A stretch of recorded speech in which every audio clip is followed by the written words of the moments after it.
तो हम बात कर रहे हैं 1789 की फ्रांसीसी क्रांति के बारे में। फ्रांस देश कहाँ आता है, कौन से महाद्वीप में है, यूरोप महाद्वीप। फ्रांस की राजधानी का नाम पेरिस।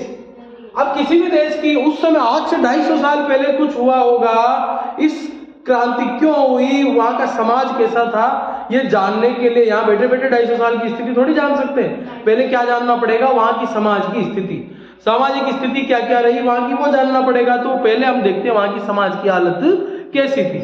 तो 18वीं शताब्दी में फ्रांस के समाज की स्थिति ये थी कि फ्रांस के समाज को 3 भागों में बांटा गया था। कितने भागों में, 3 भागों में। प्रथम स्टेट, द्वितीय और तृतीय स्टेट। प्रथम स्टेट में आते थे चर्च के पुजारी, द्वितीय स्टेट में आते थे फ्रांस का कुलीन वर्ग, जो जन्म से धनवान लोग हैं वो आते थे।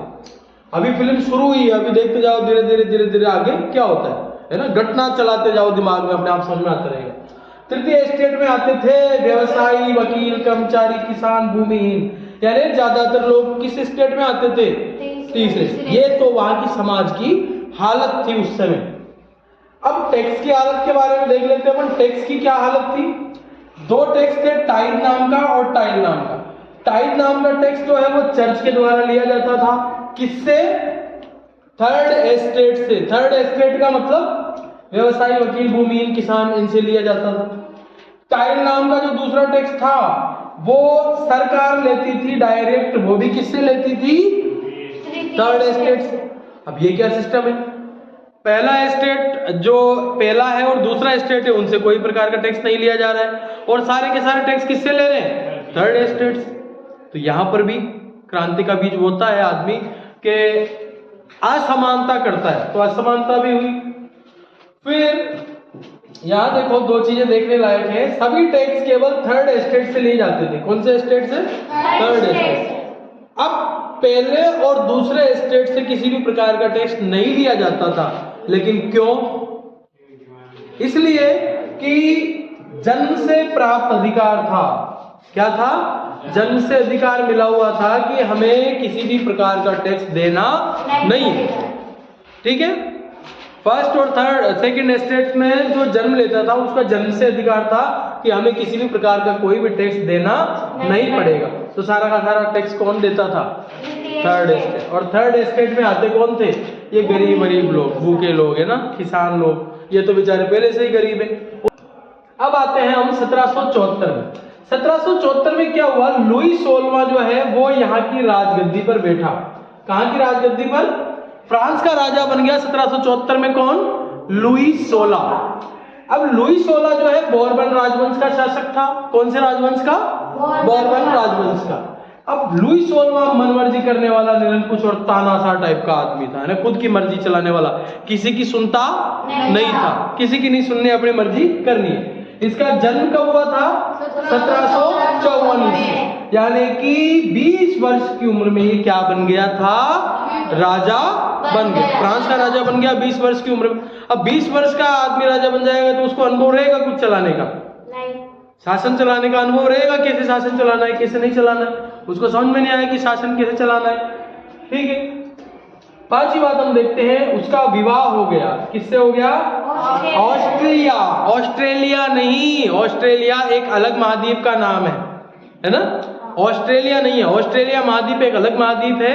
ऑस्ट्रिया की राजकुमारी मेरी एंटोइनेट, क्या नाम है, मेरी एंटोइनेट जो राजकुमारी है ऑस्ट्रिया की, उससे इसकी शादी हो गई।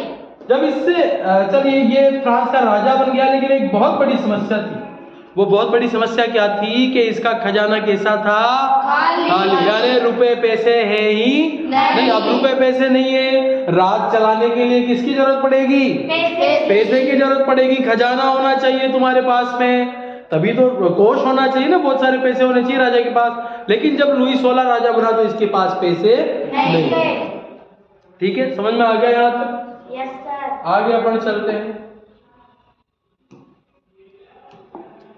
अब बात करते हैं कि इसके पास में पैसे क्यों नहीं थे।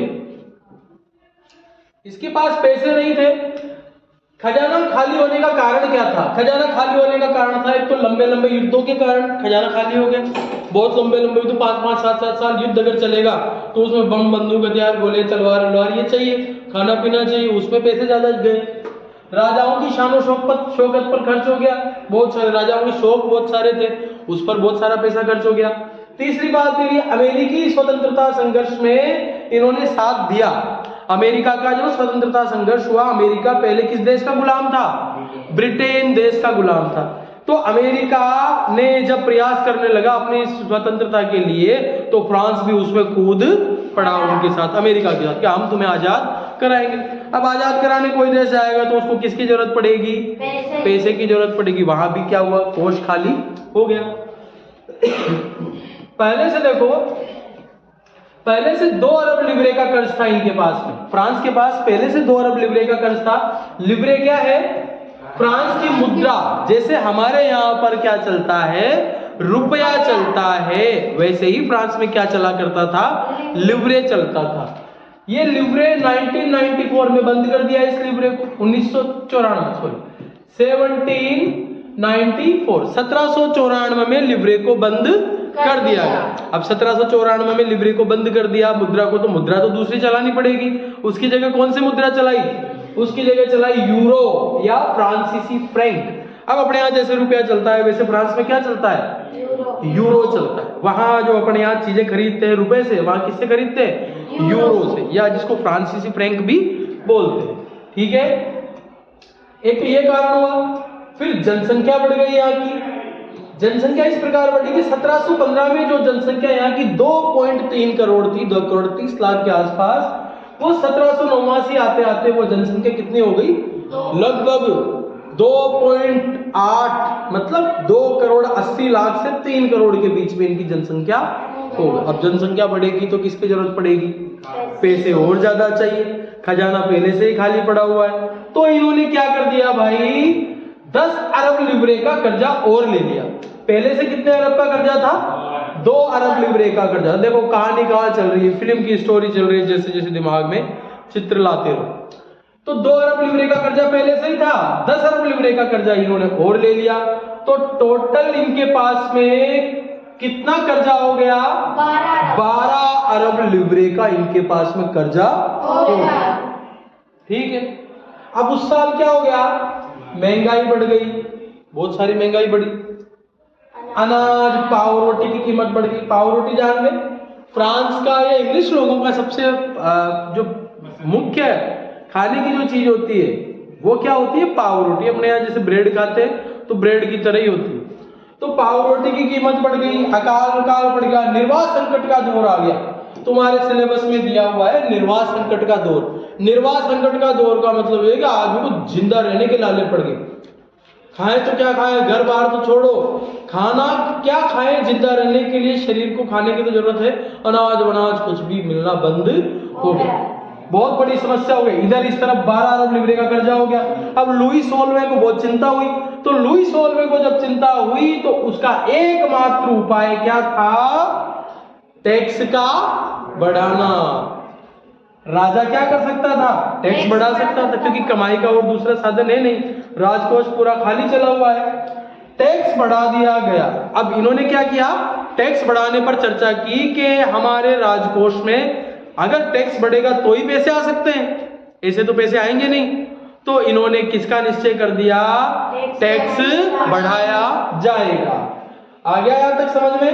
Yes sir. आगे चलते हैं।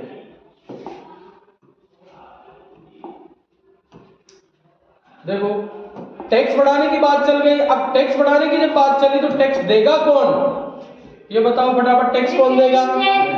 टैक्स तो केवल तृतीय स्टेट देगा, क्योंकि फर्स्ट और सेकंड स्टेट को तो टैक्स देना ही नहीं पड़ता। क्यों टैक्स नहीं देना पड़ता है?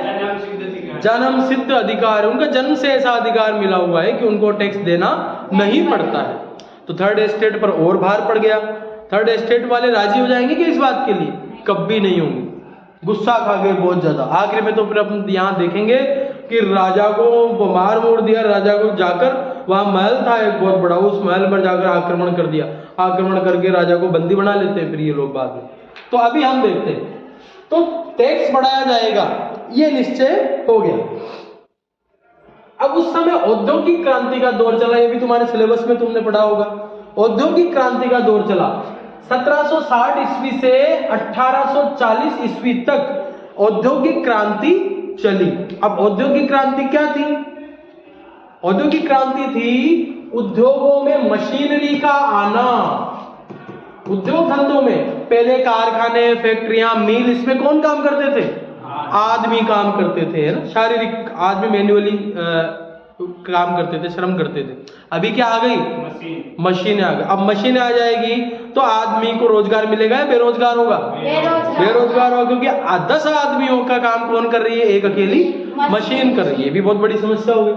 मशीनों का युग आ गया, यानी हर जगह मशीनें आ गई। आज हम देखते हैं हमारे खेतों में पहले आदमी करते थे, है ना, बुआई उवाई करना, ये सब आदमी किया करते थे। अभी क्या आ गई? अभी वो ट्रैक्टर आ गया है, अब वो थ्रेशर मशीन आ गया। पहले आदमी काम करते थे, अभी थ्रेशर मशीन आ गई, तो थ्रेशर मशीन से काम करना पड़ता है लोगों को। लोगों की मजदूरी कम हो गई। अब लोगों की मजदूरी कम आ गई, मशीनें ज्यादा हो जाएगी। मशीनें तो क्या बढ़ गई? बेरोजगारी ज्यादा बढ़ गई, लोगों को रोजगार नहीं मिल रहा है, बहुत बड़ी समस्या हो गई। ठीक है भाई। अब हम वापस से एक बार देखते हैं कि फर्स्ट स्टेट में कौन आते थे? चर्च के पुजारी। सेकंड स्टेट में कौन आते थे? फ्रांस का कुलीन वर्ग। और थर्ड स्टेट में तो बड़े व्यवसायी, वकील, कर्मचारी, किसान, मजदूर, भूमिहीन, दास, ये सब थर्ड स्टेट में आ गए। ज्यादातर लोग थर्ड स्टेट में थे। अब होता क्या है, लुई 16वां जो है वो टैक्स तो बढ़ाना चाहता था, ठीक। तो पुजारी पर तो कोई फर्क पड़ेगा क्या? नहीं। पुजारी पर तो किसी भी प्रकार का कोई फर्क नहीं पड़ा, क्योंकि पुजारी को टैक्स देना है ही नहीं। सेकंड वाला जो कुलीन वर्ग है उस पर कोई फर्क पड़ेगा क्या? नहीं, क्योंकि इन दोनों को जन से सुविधाएं मिली हुई है कि हमें क्या नहीं करना, हमें टैक्स देना ही नहीं पड़ेगा। अब सारा का सारा टैक्स ट्रांसफर हो गया, कहां हो गया? थर्ड स्टेट पर। अब उस समय जब औद्योगिक क्रांति चली तो औद्योगिक क्रांति के समय क्या हुआ कि जिनके पास ज्यादा पैसे थे थर्ड स्टेट में से, बहुत ज्यादा जिनके पास पैसे थे, उन्होंने तो मशीनें खरीद ली। तो उनकी स्थिति क्या हो गई? थोड़ी सी आर्थिक स्थिति उन्होंने अपने आप की सुधार ली, ठीक हो गए। तो जैसे व्यवसायी हो गए, वकील हो गए, कर्मचारी हो गए, व्यापारी हो गए, इनके पास तो पैसे थे, तो इन्होंने क्या कर लिया? अपनी स्थिति सुधार ली। तो इनको क्या कहा जाने लगा? मध्यम वर्ग कहा जाने लगा इन लोगों को, कि मध्यम वर्ग हो गए ये। और बेचारे निम्न वर्ग, किसान, भूमिहीन, मजदूर, ये सब पड़े रह गए नीचे के नीचे, तो इनको निम्न वर्ग ही कहा जाने लगा। अच्छा, इधर देखने की बात यह है कि ये जो थर्ड स्टेट में है ना, मध्यम वर्ग भी थर्ड स्टेट में ही है होने को तो, और निम्न वर्ग भी होने को तो कहाँ है? थर्ड स्टेट में ही है। स्टेट नहीं बदला इनका, लेकिन इन्होंने अपने आप की हालत को सुधार लिया। ये मशीनें लाकर इन्होंने अपनी हालत सुधार लिया, और बेचारे ये वहीं के वहीं पड़े रह गए। इन लोगों ने बहुत बुरा विरोध किया थर्ड स्टेट वालों ने कि साहब जब भी टैक्स बढ़ता है हम देते हैं, तो हम आपकी बार टैक्स क्यों देंगे? तो राजा लुई 16वां जो था उसने क्या किया? स्टेट जनरल, स्टेट तो ये हो ही गई, तीनों स्टेट जो होते हैं फर्स्ट, सेकंड, थर्ड, इनके प्रतिनिधि, ठीक है, इनके प्रतिनिधियों की मीटिंग बुलाई इसने। किसने? राजा लुई 16 ने टैक्स बढ़ाने के लिए। राजा लुई 16 ने बोला भाई ठीक है, तुम टैक्स बढ़ाने के हक में नहीं हो, तो फर्स्ट, सेकंड और थर्ड तीनों वाले एक जगह मिल जाओ, मीटिंग बुला लेते हैं, और उस मीटिंग में जो फैसला होगा वो लागू कर दिया जाएगा। अगर टैक्स नहीं बढ़ाया है तो नहीं बढ़ाएंगे, और टैक्स बढ़ाना है तो बढ़ाएंगे। इसके बाद हम यही देखने वाले हैं कि स्टेट जनरल की मीटिंग में आखिरकार हुआ क्या? और स्टेट जनरल की मीटिंग किस तरह से बुलाई गई, किसने बुलाई? स्टेट जनरल की जो कार्रवाई है ये हम अगले वीडियो में देखेंगे। यहां तक आ गया समझ में? अब इसमें से कुछ प्रश्न है जो भी तुम्हें करने हैं। ये इसमें से कुछ प्रश्न है ये कि प्रश्न है कि फ्रांस का कुलीन वर्ग किस स्टेट में था? First question. दूसरा, टाइल टैक्स कौन लेता था? तीसरा था लुई 16वां किस सन में राजा बना था? और चौथा है फर्स्ट एंड सेकंड स्टेट को टैक्स क्यों नहीं देना पड़ता था। इसके बाद वाला जो स्टेट की मीटिंग बुलाई जाएगी स्टेट जनरल की, उसकी कार्रवाई क्या होगी हम लोग अगले वीडियो में देखेंगे।